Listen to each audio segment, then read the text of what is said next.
All right. Meanwhile, the carbon price rollout continues. A caravan of senior cabinet ministers are blitzing the 4 provinces which held firm against the carbon tax.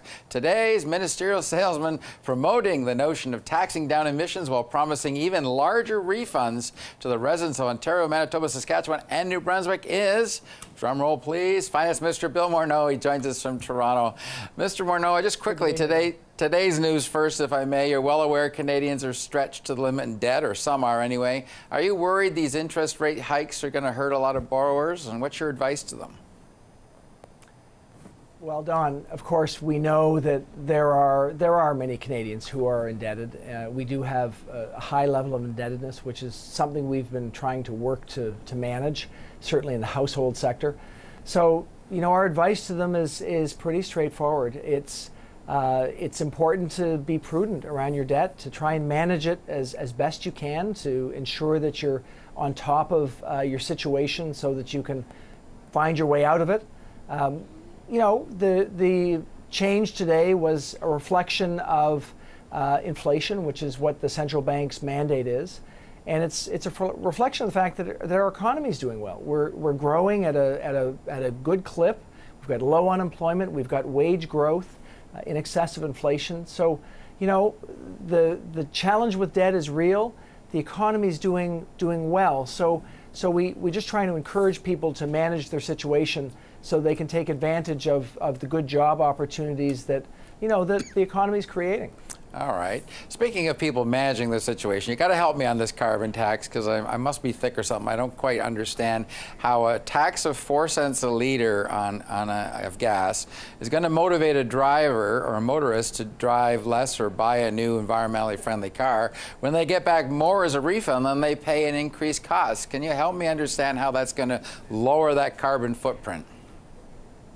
Sure. I bet you're more savvy than you're letting on. You know, we know that this has been working in British Columbia. It's been in place for a decade. We know that, you know, the Nobel Prize in Economics was given out a couple weeks ago for someone who said that putting a price on pollution is the best way to have a positive impact on our climate over time. What we're doing is we're saying we want less pollution, so we're putting a price on it, and we want more money in people's pockets, so we're giving the money back to them. The decisions that businesses and that individuals will take to reduce their carbon footprint, to reduce the amount of pollution they produce because of that price mechanism, will, with all those collective decisions, have a big impact on our environment. And of course, when people get the money back in their pocket, they're going to make choices. They're going to make choices on how to spend that money. For some people, yes, it will be paying the slightly higher price on gasoline or on home heating, because that's going to offset those costs. But for others, you know, they might retrofit their homes. They might actually use public transit a little more. So overall, what we see is a significant reduction in our pollution into the environment, and long-term, a better situation. You don't believe you need more stick, less carrot on this one?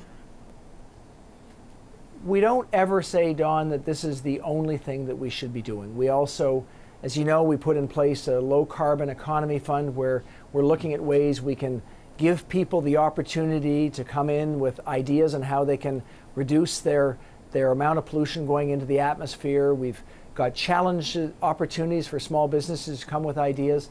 So we're looking at other ways to do this as well, but we know the first best way that we can deal with the pollution that's going into our environment is by putting a price on it. Nobody would expect that a business would be allowed to pollute a river or a lake without having to pay the cleanup price. We're just saying it's exactly the same going into the air. We have to have responsibility for that pollution.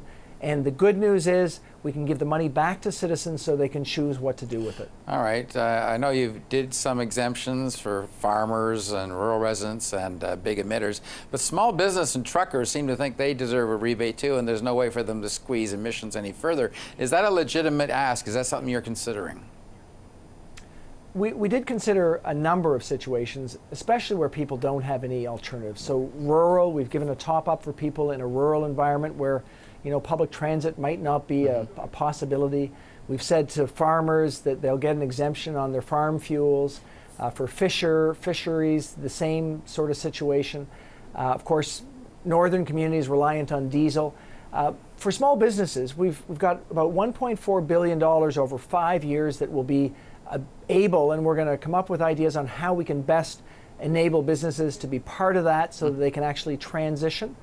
So we are absolutely alive to that issue. We've said that we are putting 90% of the money back directly to citizens. The other 10%, because we're not keeping anything, is going to go to small businesses and municipalities, universities, hospitals, schools. So we recognize that we need to deal with this. Of course, part of the reason we're giving a rebate back to people is because we know that small businesses will pass some of those costs on to people, and this will allow people, as they purchase things, to be able to have that offset with more money in their pockets. Final question, if I can. My sources say the fiscal update's coming next week. Am I right, or do I need better sources? Well, I don't know where you're getting your sources, Don, but we'll certainly have more to say about that in the not-too-distant future.